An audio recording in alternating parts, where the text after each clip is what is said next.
I'm Jane Wolfe. I'm a reading buddy at Disney Elementary. RSVP is Retired Senior Volunteer Program, and it's for anyone 55 or older who would like to volunteer in the local schools to tutor children in grades K through 3 in literacy. And the way our grant is written is it needs to be the lower grades. And that's actually where you make the greater difference. So, Retired Senior Volunteer Program. I started in 2011, and so I've been a reading buddy for 6 years now. Okay. I have worked with 1 to 3 children a year since I started being a reading buddy. So I think it's somewhere between 14 to 16 children I've done now. I have worked with 1 to 2 teachers a year. So it depends on the teacher's needs and how comfortable the teacher is with me. My heart's been touched a lot since I've become a reading buddy. It's been touched on a professional level. I'm a retired teacher, and I didn't realize the void that would be created when I retired. I was an early childhood specialist, and I found that I just had a big hole once I retired. So on a professional level, it's helped fill that hole. But on a personal level, seeing children grow, working with teachers who every moment is spoken for, and so supporting the teachers, and then working with the lowest children is just so satisfying. And the more satisfying it is, the more you are willing to invest. So it's really a lovely two-way street. A couple of years ago, had a lovely little boy, good nutrition, good medical care, well prepared for school, but developmentally, he was a true 6-year-old. His fine motor skills weren't what we would want a 6-year-old to be now. I have seen over the years of teaching, I taught for 36 years, what our expectations are for kindergarten first graders has really shifted. So what was very normal for a first grader in 1970 is very different from the first grader that we want in the year 2017. And this little guy was a lovely little guy, good intellect, but fine motor, attention span, seeing detail in print. He wasn't quite what we needed him to be, but I worked with him twice a week, and he loved what we did. We started at his comfort level, and little by little in increments upped the ante. And by the end of our tutoring in May, he was reading at first grade level. And then I saw him and his teacher and even his parents in the years after that. And by third grade, he was tested into the gifted program. So that's pretty lovely because you saw the intellect was there. It was just some of those fine motor skills and those other essential skills that make everything click together. So that was pretty cool. I do several, I kind of break it down. I see the children for 30 minutes. And the first thing we do is write. We write any words they might know, any new words, any old words. I use a dry erase pen and a tablet, and they write any words. It could be color words, it could be mom, dad, go, is. And then we go into parts of language. We might work on ing. We might work on tricky Y like in baby or candy. We work on the vowel sounds, short and long vowel sounds. If they have any tangles with directionality like P's, B's, D's, we work on that.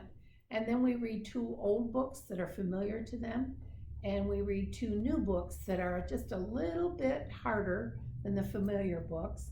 And if we have time, we finish with writing a sentence about the book he liked the most that day, and we usually share a pen. He does what he's able, and I support him when he needs it.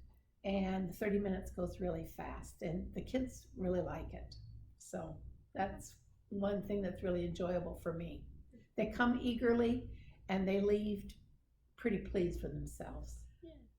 I thought it was critical in the beginning for him to know what he already had mastery over and what he could already do well, what letters and letter sounds he already had mastery over. And then we would use that as a scaffolding to get to the new things that were tricking him or that he had difficulty with. So always going back to what he had mastery over and praising him for that. And when we would read books, I rarely interrupted his reading. Didn't want to interrupt, and getting my finger in there, that is a real turnoff to little kids.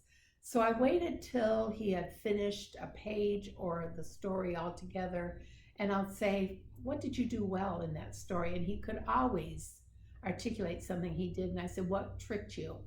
And we'd go back to something that tricked him. And that kind of gave him power and control over that, and it wasn't me pouncing on errors. And when children need a little extra support, you're really working with their ego and their self-confidence as well. Children are very hard on themselves, and they measure themselves against others pretty early on. So you really need to support that confidence and enable what they already do well. So that's kind of what I go with. Yeah. And nobody's going to want me to come to the door if all I do is point out what they did wrong. So when I open that door to pick up a child, the happiest thing is to see that smile. So that's what you go for. One thing I missed about leaving the school district where I taught and coming to Missouri, because I missed that contact, whether it was in the hallways of schools or whether it was at Walmart. So now that I've been here a number of years, I do run into the kids and their parents, and it just makes my heart happy, because the parents are appreciative and the kids are too. And they know that you've done something good for them. And I think as long as you stay humble and you respect the responsibility you're taking on, then it's a win-win for everybody. But it is really heartwarming to run into the kids. And in the hallways, when I go back to Disney, I think just about every day I get a hug from somebody. Or it might have been that kid that wanted to come and read with me and didn't get to. So it's being an RSVP reading buddy is pretty heartwarming. You get a lot more than you give, I think. It really has helped fill that void. And seeing the difference in a child from October through April or May, their confidence, their skill level. And I think most of all, seeing their skill level grow to a point where they can enable themselves to increase their own reading. You've given them the tools and the confidence then to be self-perpetuating in that growing skill level.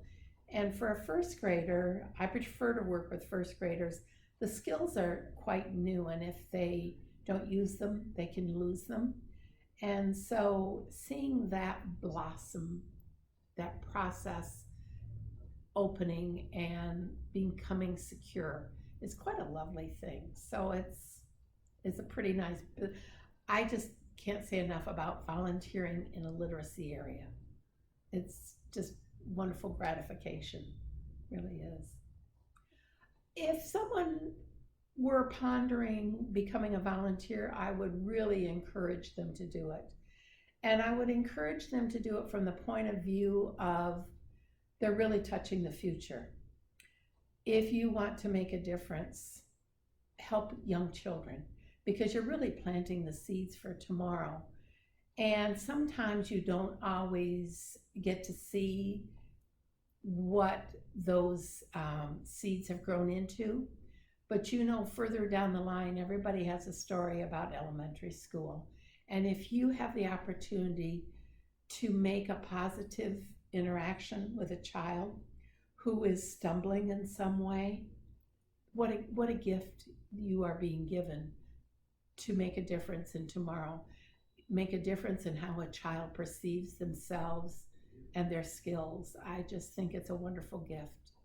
So I would strongly encourage anybody who has thought about it, and I would also like to plant seeds in those who have not thought about it, and perhaps they will come around and want to raise their hand and do it.